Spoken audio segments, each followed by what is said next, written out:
नमस्कार। एक और ताजगी भरी सुबह में मैं अर्पिता आप सभी दर्शकों का बिहार में बहुत बहुत स्वागत करती हूं, अभिनंदन करती हूं। दर्शकों, कुछ पंक्तियां मैं आज की सुबह आपके पास लेकर आई हूं, जरा गौर फरमाइएगा।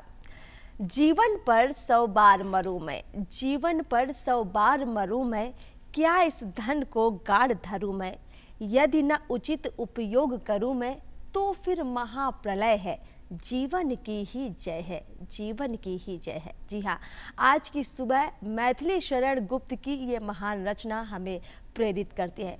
उनकी रचना की ये कुछ पंक्तियां हैं जो मैं अभी प्रस्तुत कर रही थी, लेकिन इसके पीछे का जो मकसद है बहुत खूबसूरत है। जिंदगी में अक्सर हम पैसे कमाने के पीछे इतना मशगूल हो जाते हैं कि उसके उचित उपयोग पर ध्यान नहीं देते हैं।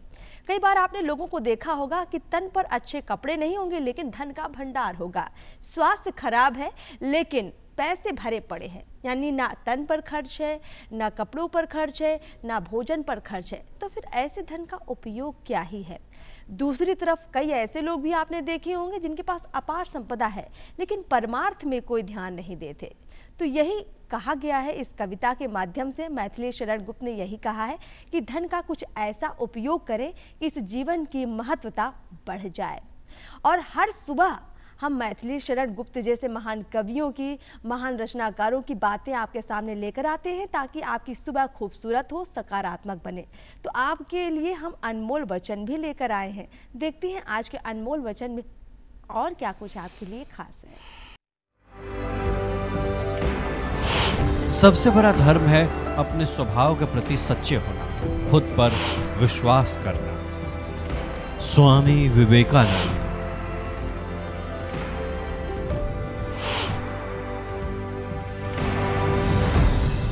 चलिए आगे बढ़ते हैं कार्यक्रम में। अब बात कला की करते हैं। कला कहते हैं एक ऐसा माध्यम है जिससे आप सीधे ईश्वर की पूजा कर सकते हैं। कहते भी हैं हमारे कि कर्म ही धर्म है, और कर्म में अगर कला जुड़ जाए तो बात ही क्या है।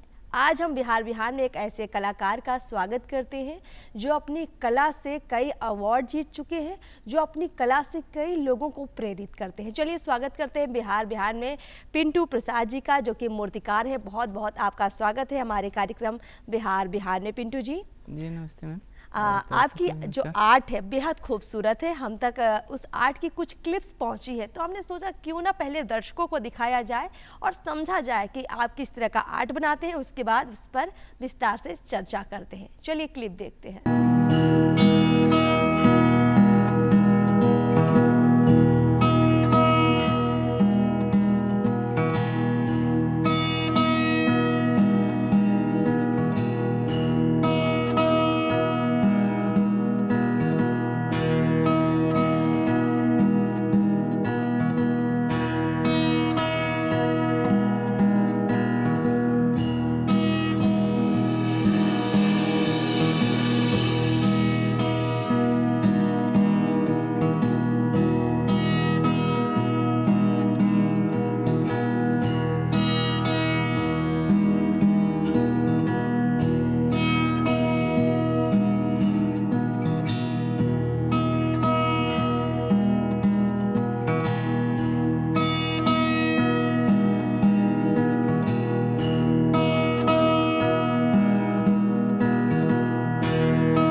पिंटू जी, अभी हमने देखा बहुत खूबसूरत कलाकारी आपने की है, और ये जो मूर्ति कला है आपने इसमें कई फॉर्म्स का इस्तेमाल किया है ऐसा लगता है। अगर हम आपसे जानना चाहेंगे कि पर्टिकुलर किस तरह का ये आर्ट है, किस तरह की ये मूर्ति कला है, तो आप हमारे दर्शकों को क्या बताएंगे?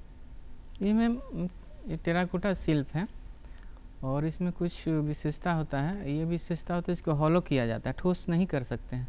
ठोस करेंगे तो फायरिंग के समय ये क्रैक होने का डर रहता है और फायरिंग होगा भी नहीं, इसीलिए इसको हॉलो बनाया जाता है। और ये पारंपरिक चीज़ है, हस्तशिल्प जो है पारंपरिक, जो सदियों से चलते आ रहा है। मेरे दादाजी करते थे, पिताजी करते थे और हम भी कर रहे हैं और आने वाला पीढ़ी भी करे, तो ये पारंपरिक परंपरा चलते जो रहता है वो उसको हस्तशिल्प कहते हैं। जब भी हमने देखा कि इसमें बहुत सारी आपने जो मूर्तियां बनाई हैं, इसमें गणेश जी भी हैं, नरसिंह का भी चित्र, नरसिंह भगवान का भी चित्र है, और भी कई सारे इसमें चित्र देखे। तो जब आप ये पूरा प्रोसेस करते हैं मूर्तियों को गढ़ने का, अगर ये आप बताएं कि आप, हमने देखा हाथ की कारीगरी भी आपकी दिखी इसमें, तो प्रोसेस क्या होता है मूर्तियों को गढ़ने का आपका खास तौर पर? इसमें मैम सबसे पहले टेराकोटा के लिए मिट्टी का चुनाव करना पड़ता है कि कौन सा मिट्टी काम लायक है और आगे चल के वो फटे नहीं और आसानी से फायर हो जाए। तो इसमें मिट्टी सबसे पहले दोमट बेहतर होता है और तालाब का मिट्टी बेहतर होता है, जिससे हम टेराकोटा शिल्प बना सकते हैं। सबसे पहले आप करते क्या हैं? जैसे मूर्ति बनाने की आपने शुरुआत की, तो वो सबसे पहले मिट्टी को भिगोते हैं, फिर उसमें कलर डालते, कैसे होता है अगर आप बताएं? सबसे पहले मैम मिट्टी तैयार करते हैं। अच्छा, मिट्टी तैयार होने के बाद ही हम अपना शिल्प का शुरुआत करते हैं। अच्छा, और जैसे आप तय कैसे करते हैं कि आपको कौन सा चित्र बनाना है? किसी पुस्तक से चित्र देखते हैं? कहाँ से कॉन्सेप्ट आप लेते हैं? कहीं से देख के नहीं बनाते मैम, ये हम लोग खुद कॉन्सेप्ट तैयार करते हैं और एक विजुअल तैयार करते हैं, उसी के आधार पर आगे बढ़ते जाते हैं। अच्छा, और इसमें अगर हम आपसे ये पूछें कि ये जो आपकी जो मूर्तियां हैं बाकी मूर्तियों से अलग कैसे हैं? मतलब आपकी जो आर्ट है बाकी आर्ट से अलग कैसे? आप क्या इसमें खास चीज़ें डालते हैं अपनी एक आर्ट में, अपनी मूर्तियों में? मैम अलग तो नहीं है, लेकिन सबका अपना अपना स्टाइल होता है। मेरा कुछ स्टाइल और है, उनके कुछ स्टाइल और है, तो जितने हाथ हैं उतने तरह की कलाकृतियाँ बनती है। ऐसा सेम बनाना थोड़ा टफ है और होना भी नहीं है। कला का मतलब वही है कि सेम नहीं होना चाहिए, फिर वो तो कमर्शियल प्रोडक्ट की तरह हो जाएगा। तो सारी मूर्तियां हाथ से बनाते हैं या सांचों का इस्तेमाल करते हैं? नहीं, जो भी हम कलाकृतियाँ बनाते हैं मैम हाथ से बनाते हैं। हाथ से बनाते हैं। उसमें डाई का कहीं प्रयोग नहीं होता है और डाई का प्रयोग करना कलाकारी नहीं होता है। तो हमने अक्सर देखा है कि मूर्तिकारों के पास मतलब सांचे बने बनाए होते हैं और उस सीरीज़ में वो कई सारी मूर्तियां एक तरह की गढ़ देते हैं। तो इसीलिए मैं आपसे समझना चाह रही थी कि देखा हमने कि कई जैसे गांधी जी का भी आपने मूर्ति बनाई है, कई महान लोगों की भी मूर्तियां आपने गढ़ी हैं। तो ऐसे सांचे इनके आपने बना रखे हैं या ये भी आप हाथ से ही बनाते हैं? ये सांचा का कलाकृति नहीं मैम, सांचा से हम लोग नहीं बनाते हैं। सांचा से तो वो लोग बनाते हैं जो ट्रेडिशनल कुम्हार लोग हैं और उन लोग को बहुत सारा प्रोडक्ट देना रहता है, तो वो लोग डाई का प्रयोग करते हैं। आप सारी कला हाथ से करते हैं? जी बिल्कुल, जितने आर्टिस्ट हैं लगभग हाथ से ही करते हैं। अच्छा, ये भाव कैसे मूर्तियों में आता है? हमने देखा है बहुत सारे ऐसे चित्र लगता है अभी बोल देंगे, और कई बार आप जब किसी जीवंत का चित्र बनाते हैं, जैसे मान लीजिए कोई मेरा ही मूर्ति आप तैयार कर रहे हो, तो उसमें सेम भाव भंगिमा देना अपने आप में बड़ा कठिन होता है, तो उसे कैसे मैनेज करते हैं आप लोग? कैसे उस प्रोसेस को लाते हैं? भाव तो अपने मन अंदर भी उतारना पड़ता है, ये साधना की चीज़ है। ऐसा नहीं कि आज पहली बार करेंगे और वो भाव भंगिमा उतार दें, ये संभव नहीं है। तो इसके लिए निरंतर रहना पड़ेगा, काम करते रहना पड़ेगा, वो खुद ऑटोमेटिक आ जाता है आपके अंदर। आपने कब शुरुआत की? क्योंकि आप बता रहे हैं कि इसमें काफ़ी लंबी यात्रा करनी पड़ती है तब जाके ये हुनर आता है। आपकी शुरुआत कैसे हुई? मैं तो बचपन से करते आ रहा हूँ। मेरे पिताजी भी ट्रेडिशनल मूर्तिकार थे और मैं उनके साथ बचपन से लगे रहे, और पिताजी के जाने के बाद से भी हम इसमें अभी भी लगातार हैं और पढ़ाई भी की है इसमें। मतलब बचपन में कितने बचपन से अगर हम बात करें, मतलब जब घर से पे होश संभाले मैम तब से करते आ रहे हैं। मतलब मिट्टी से खेलते खेलते आप कलाकार बन गए। अच्छा, आपके घर में और कौन कौन है जो इस क्षेत्र में है?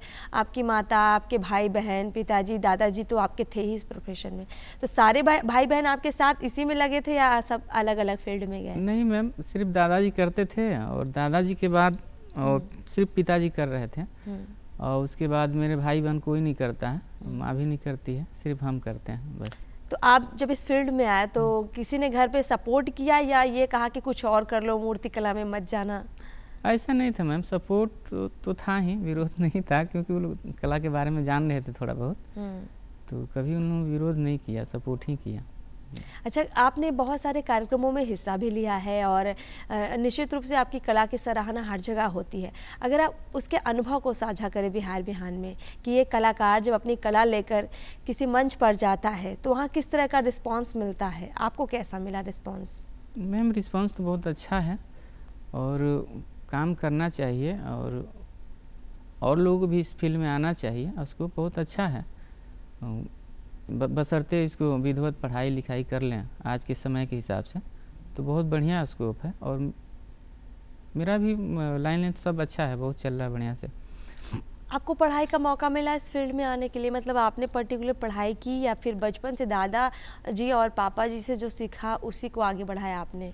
वो तो बढ़ा ही रहे मैडम, और पढ़ाई भी की है, पटना आर्ट कॉलेज से BFA किए और फिर डॉक्टर भीमराव अम्बेडकर यूनिवर्सिटी आगरा से MFA किए और उसके बाद कुछ दिन फ्रीलांस भी काम किए, अभी भी कर रहे हैं, लगातार कर रहे हैं, गैप नहीं लगा। कई अवार्ड भी आपको मिल चुके हैं, अगर आप उनका जिक्र करें? जी मैं अवार्ड तो बहुत मिल चुका है। अवार्ड IFEX अवार्ड 2009 में मिला दिल्ली से, उसके बाद 2015 में उद्योग विभाग बिहार सरकार से राज्य पुरस्कार मिला, फिर उसके बाद 2018 में नेशनल मेरिट अवार्ड वस्त्र मंत्रालय भारत सरकार द्वारा मिला, उसके बाद फिर 2023 में नेशनल अवार्ड मिला, वहीं बस अवार्डों का सिलसिला जारी है। बहुत खूब, बहुत खूब। अच्छा, इसके अलावा आपकी रुचि किस में है? अगर हम कहें कि अगर पिंटू जी मूर्तिकार ना होते तो क्या होते?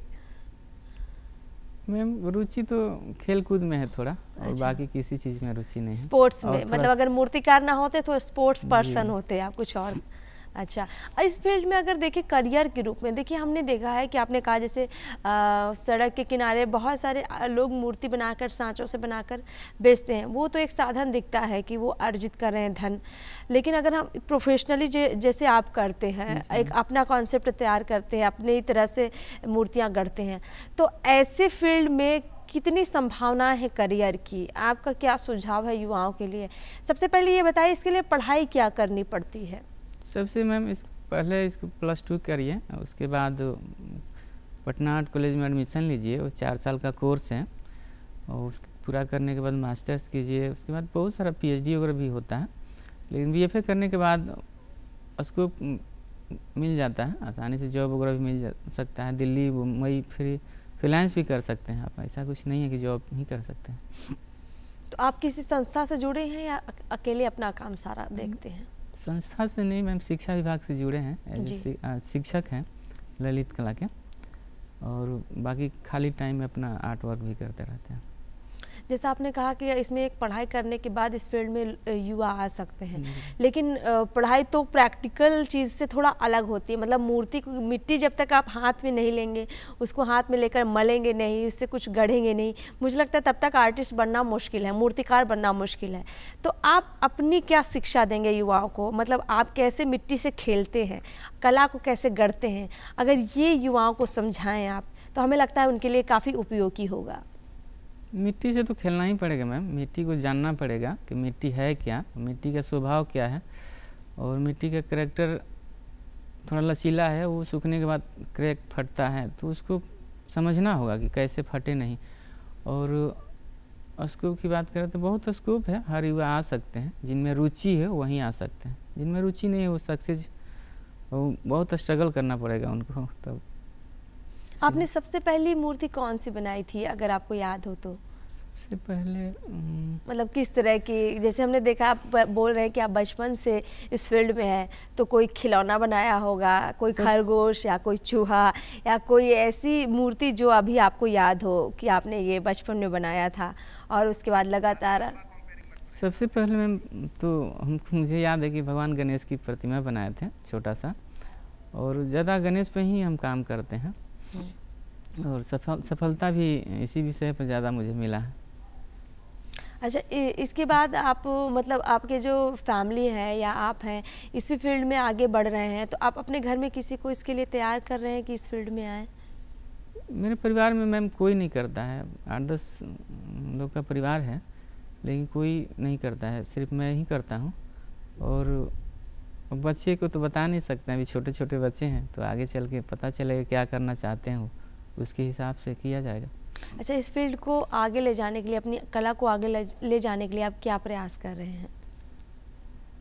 प्रयास तो कर रहे हैं कि इसको आगे बढ़ाएं और राज्य का नाम रोशन करें और मरते दम तक करें, इसको छोड़ना नहीं है, बहुत बढ़िया चीज़ है।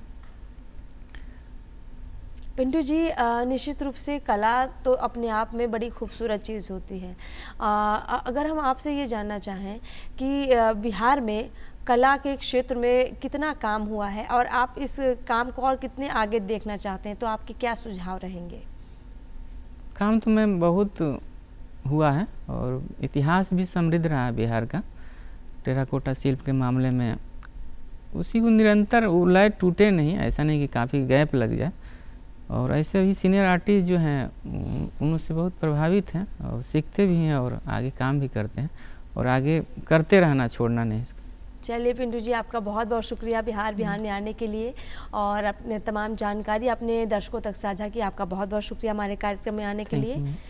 दर्शकों, आपके मन में बहुत सारे सवाल भी होंगे तो उन्हें हम तक ज़रूर पहुंचाइए और इसके लिए हमारा पता नोट कर लीजिए। हमारा पता है निदेशक डीडी बिहार, दूरदर्शन केंद्र पटना, फ्रेजर रोड, पिन है 800001। आप हमें मेल भी कर सकते हैं directorddkpatna@gmail.com पर। तो उम्मीद करते हैं कि आपने हमारा पता ज़रूर नोट किया होगा और आप हमें ज़रूर मेल करेंगे, अपने सवाल हम तक ज़रूर पहुंचाएंगे। दर्शकों, अब आपसे इजाज़त लेते हैं, लेकिन इसी उम्मीद के साथ कि आपका दिन बहुत ज़्यादा खूबसूरत होगा, आप अपने स्वास्थ्य का खूब ख्याल रखेंगे और अपनों का भी खूब ख्याल रखेंगे। नमस्कार।